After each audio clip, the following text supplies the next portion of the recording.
Hey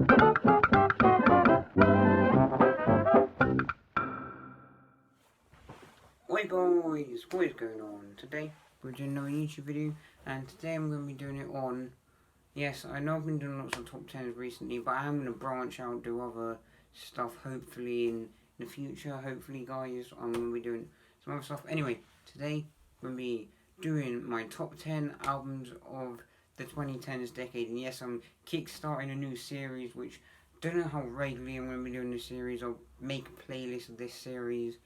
Top 10 albums of the decade, and I'm going to be going from the 2010s all the way back to 60s, because I feel like that's when albums really, like studio albums, started to really become a thing.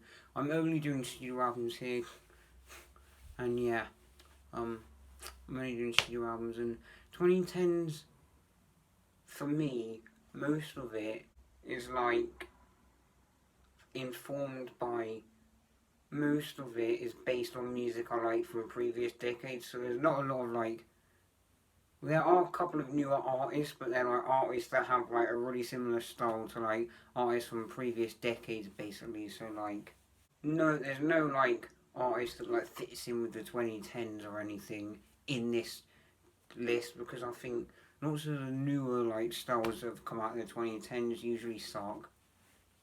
I mean, there are.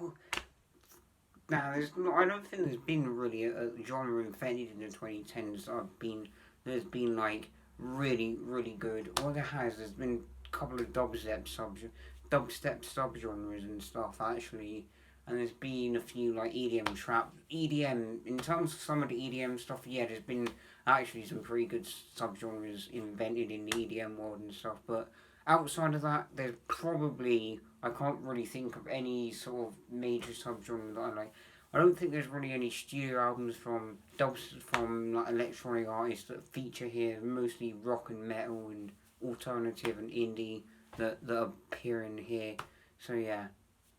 Also, by the way, Honourable Mentions will be in the description. So yeah, coming in at number 10 is by one of my favourite artists of all. Most of these are my favourite artists of all time, I want to say. Just to let you know. But yeah, most of my favourite artists have better albums than this from other decades. Apart from my number one of the artists that is going to be appearing on this list. Anyway, coming in at number 10 is Revolution Radio from Green Day. Well, no. Yes, so basically this album isn't like solid gold all the way through, but I feel like most of it is actually a really, really good album all the way through still. It's a really good listen all the way through. There might be one equal sign song potentially on that album. I feel like there is like one of the more acoustic leaning songs. I think Ordinary World is a great song on that album. I think the title track, Revolution Radio, is a great track. Bang Bang's a great track.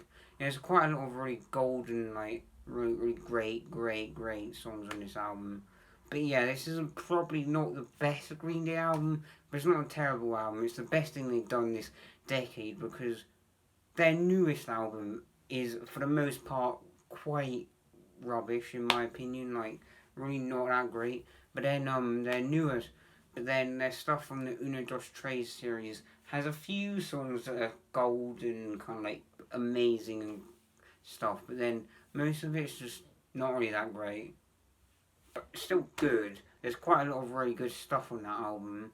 Yeah, and stuff. But it can be a bit hit and miss on those albums, the Uno Dos Tres. Anyway, yeah, Revolution Radio is a great album. Probably is, even though it's kind of a rip-off of like American Idiots sort of thing. They were going for American Idiot style thing. It actually kind of turned out a lot better than any of their other stuff they've done in the 2010s. I mean, yeah, it's not up to American Idiot standards, like, American Idiot's probably one of their best albums, in my opinion. Not their best, controversial stuff. I think 21st Century Breakdown might be their best album. Anyway, that's for another video where I do top 10, where I do Green Day ranked. I'll do worst to best albums. Anyway, see ya. Right. Coming up next is my number 9 pick is Metallica Hardwired Self-Destruct. This is kind of like the last one. Not all of it's great all the way through, but this is definitely probably their best album since Load and Reload, I'd say, because Death Magnetic had a few of songs, like one or two songs that are in my favourite songs of all time, but most of the stuff in there is pretty not that good for Metallica standards. I mean, not bad, like the album isn't bad overall, it's definitely significantly better than Saint Anger, but yeah, or even Lulu, or whatever that album is they did with Lou Reed. That album, I haven't really given the Lou Reed album too much of a listen, but from what I remember, not too great. From what I've heard, not too great. And also the Saint Anger album has really horrible mix, and yeah, really just horrible mix. But it actually has some songs that have decent parts to the songs, and some decent songs actually. Like the title track Saint Anger would have been a good song if it didn't have a freaking horrible mix. Like, come on. What was I know like some of the older Metallica albums had horrible mix, but they're not had kind of a not great mix, and Metallica albums are a bit hit and miss. Sometimes they have good mix and sometimes they don't, for the most part. But like, yeah, sometimes they do and sometimes they don't have good mix. But yeah, this album is definitely probably up there with the best of Metallica, potentially. I wouldn't want to say that. Maybe like a mid-tier Metallica album, but in my opinion, I don't know. It's definitely a great album. The kind of title track, Hardwired, is probably one of the first ever Metallica songs I really heard. It was released a couple months after like I really got into Metallica, because Metallica albums I'd first listened to were the Black Album and Master of Puppets, which probably most fans would consider their best works of art. Maybe actually no. Some fans would probably say that Black Album was the start of their sellout, and ever since then, up until really this album, Hardwired to Self Destruct, they've been kind of going on the sellout route. And I mean, I don't think Metallica really sold out that much, because most of their stuff is recognisably Metallica. See, Saint Anger, that album has very few recognisably Metallica stuff in it, but all their other albums are pretty much recognisably Metallica. Coming up at number 8, anyway, is the debut album from Jake Bugg called Jake Bugg. And no, this album doesn't have any songs that are my favourites of all time, but they definitely have lots of songs that are in tier 0, which is like, my favourites of all time is like the best of tier 0, and then, yeah, but it does have a few songs that are in tier 0, and yeah, Jake Bugg is a great artist in my opinion. He actually does it. I mentioned this in my top 10 Jake Bugg albums of top 10 Jake Bugg songs, which is like my first proper video on this channel, which I did a couple days ago. And basically Jake Bugg sort of blends like a sort of fusion between country rock, British blues, early blues, 50s rock and roll, Chuck Berry, Buddy Holly. No, not really Chuck Berry actually. Forget that. Buddy Holly, a bit of Oasis, a bit of indie rock, folk music, indie folk, and he kind of blends all those sort of styles with a little bit of Noel Gallagher, BDI, Oasis, kind of Liam Gallagher, all the stuff, that sort of stuff. And he also blends it in with a tiny nidge of like grime and rap, British rap like style vocals, kind of in it. Yeah. Jake Bugg, the Jake Bugg album has some great songs like Lightning Bolt, Two Fingers, Country Song, and yeah, just a great song, great album. This album isn't really that Oasis-y as much as the second album is, but it definitely is very rocking still. It's got good old rock and roll. This guy would have thrived in the 50s. If he wasn't in the 50s, he probably wouldn't sound exactly the way he does now, because his vocals are sort of Liam Gallagher influenced. Like his vocals are cross between Buddy Holly, and Liam Gallagher. Basically, if Liam Gallagher try to do a Buddy Holly impression, that's kind of what he would. I feel like Jake Bugg would be probably one of the most iconic artists of all time if he'd made music in the... Even if he made music in the 90s, I feel like he would have done really well in the 90s, honestly. Yeah, it's sad that he made music in the 2010s, honestly. Yeah, I mean, it's good, but he doesn't really fit into the 2010s, like, completely. Some of his songs are really big hits, but none are, like, really, really big. He would have really fit into the 2010s into the 50s and the 60s, and he probably would have fit into the 90s a little bit because of his Oasis-y influence. Like, he probably would have fit into the 90s because he has a little bit of that sort of 50s, 60s influence that was going on in the 90s, because in the 90s you definitely had some 70s and 60s and a bit of 80s influence on this new 90s stuff.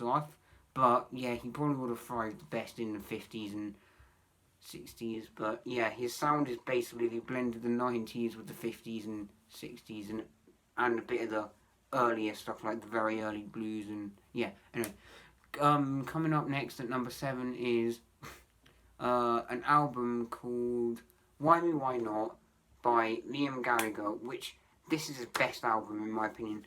Well, I think probably Wall of Glass from his As You Were album might be his best song. I personally think that Why Me Why this album definitely has a lot more of a better song. There's no bad song on this album. Great song all the way, great album all the way through. Just a great album all the way through, in my opinion. Just a great album. Like, seriously, this has some great songs like Shockwave, Now That I Found You, Once, One of Us, Why Me Why Not, the title track. Yeah, it's got so many great songs. It's got like Right Now, which is probably an underrated Liam Gallagher song in my opinion. Anyway, yeah. Coming in at number 6 is the debut album from BDI. Controversial, I know, because not many people are fans of BDI. I don't know why Oasis fans tend to gravitate to more towards the Noel Gallagher solo stuff as opposed to the BDI stuff, because I don't get that, because BDI are more Oasis-y than Noel Gallagher. It makes sense because they have Liam Gallagher's vocals, which probably were the most iconic part of Oasis. Well, at least to me anyway. Noel Gallagher's vocals are pretty iconic, but I mean, come on, like, most of the Oasis, I think Half the World Away might be the biggest song where Noel Gallagher was singing in it. Yeah, I don't think there's really too many, no, Don't Look Back in Anger actually is. But I don't think Don't Look Back in Anger has Noel Gallagher's, like, most iconic vocals. I don't know. I feel like, anyway. But yeah, Different Gear Still Speeding is basically like a slightly more it's got a bit of a 50s influence, like a slightly more early Beatles influenced. If you mixed Oasis with a bit more of a Rolling Stones and a bit more of an early Beatles influence, then you'd probably, and a tiny bit more of like a glam rock, like 70s glam rock influence from like T-Rex or David Bowie, then you probably wind up with something similar to what this album is going for. Like, you've got lots of songs written by Andy Bell, you've got a few songs written by Liam Gallagher, Andy Bell, Gem Archer, however you say it, I don't know. I'm going to say Gem Archer. Yeah, one of the best songs from this album, The Roller, I think was primarily written by Gem Archer. I think Liam Gallagher did do, and Andy Bell did do small songwriting, but the main meat of the song was written by Gem Archer. I believe it was actually for an Oasis album. Potentially even Don't Believe the Truth, I want to say it might have been on that album. Maybe Dig Out Your Soul. I don't really know, but I'm kind of sad that it was neglected by Oasis. But at least it was released by BDI, which is better than it being released by a solo stuff, because I feel like the sound is so much more Oasis. Like, BDI is Oasis without Noel Gallagher. It is. Anyway, coming up at number 5 is an album by Muse called The Second Law. The Second Law. Man, this is such an underrated Muse album by fans. Most fans are completely underrate this album. Like, most fans would say, oh, this is too dubsteppy, this is too poppy, this is too, 80s. I don't like this because it doesn't have as much of a rocking vibe as most of the other Muse albums. It's not as heavy as the other Muse albums, or it's not as alternative. Whatever. I know it's more electronically based than some of the previous Muse albums that had come before this. Yeah. But it is really worth you listening. You got the Unsustainable, the Second Law Unsustainable, you got that. Oh my god, that is such a good song. It blends like theatrical rock music with a bit of orchestral and a bit of dubstep. I want to say that's probably one of the first songs that actually blend orchestral and dubstep.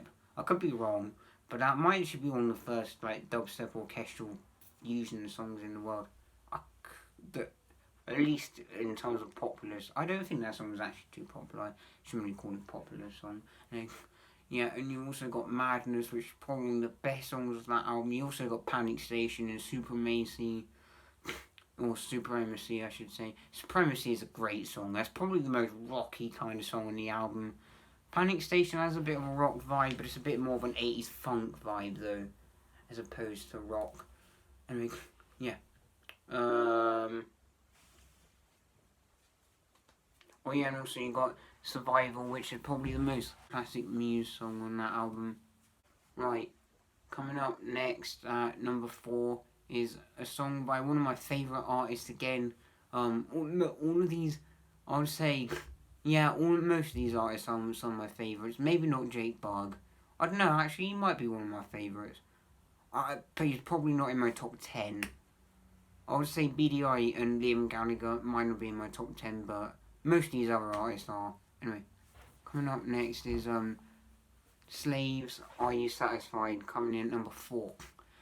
Slaves, oh my god. They are great, like, modern punk band.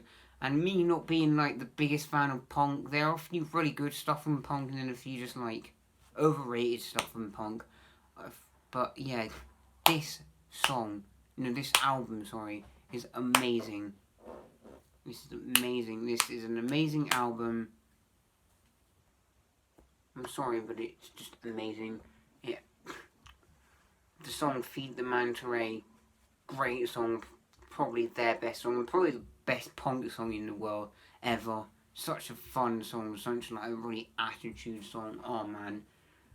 It's probably got one of the best like power chord riffs ever. So Slaves Are You Satisfied is a great album. You also got songs like The Hunter, which has got another great riff. You also got Sockets, which has another great riff. Yeah, Sockets is a great song as well. Right, this is the top 3.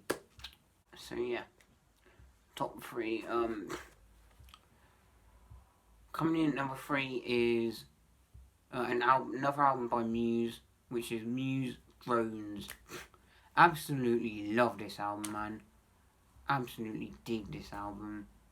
This album is probably one of their more rockier albums. It's definitely their most rocky of the 2010s, because 2010s has been a bit more of an electronically pop, acoustic, like more alternative chill rock kind of influence, as opposed to like heavier rock. But this album has a heavier rock influence. This album is basically like, if you mix them, this album actually has a tiny bit of an AC/DC influence. I don't know if that's just because they worked, just because of the production, because they worked with the same producer who had worked on the Back in Black AC/DC album. I don't know if it's just because of that, but this definitely does have some extent of an AC/DC vibe, but a bit more of a modern like rock vibe, modern metal vibe to it.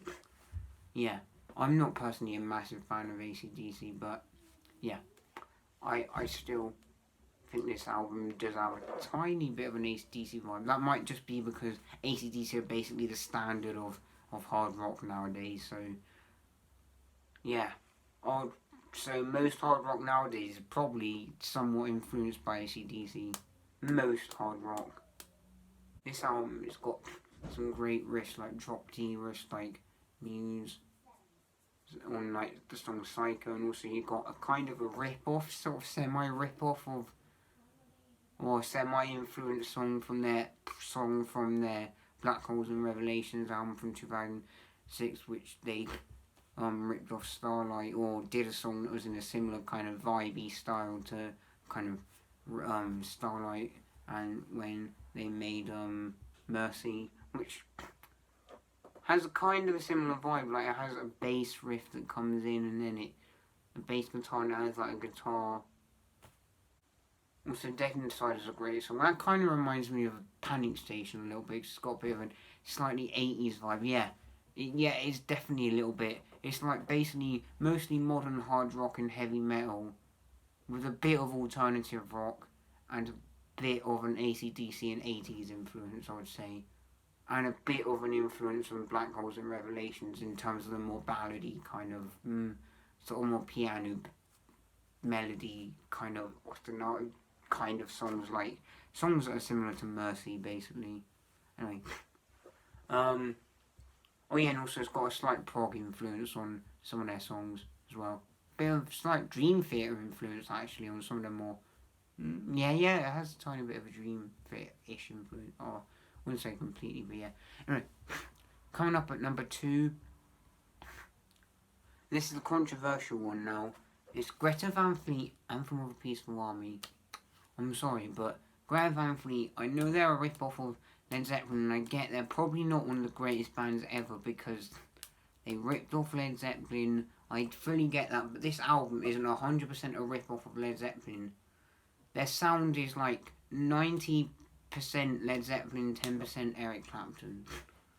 Yeah, I'm sorry, but they mostly ripped off Led Zeppelin, and then they also took a little, because Greta Van Fleet's influences are really, really strongly Led Zeppelin, but they also do have a slight influence from all of Led Zeppelin's influences, and also Eric Clapton as well.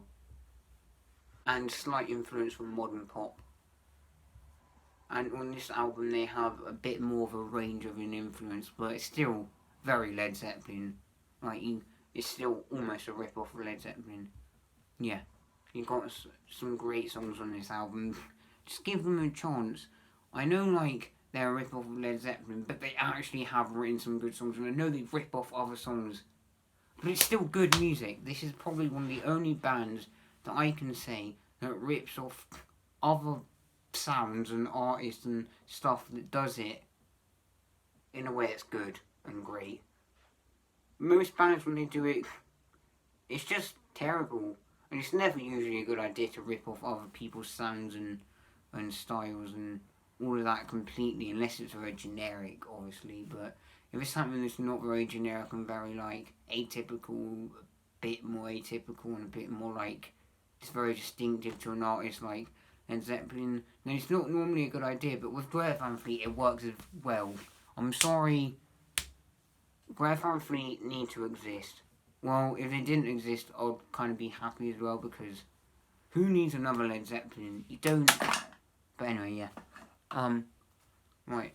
Coming in number 1 is Greta Van Fleet's debut album, From the Fives, which is pretty much entirely a Led Zeppelin rip-off, besides Black Smoke Rising, which has a slight influence from Rush and Heart in terms of the vocals, and also has a slight influence from modern pop in that song as well. Yeah. But every other song is a rip-off of Led Zeppelin. I'm sorry. It just is. Anyway, thank you guys for watching this video. Goodbye.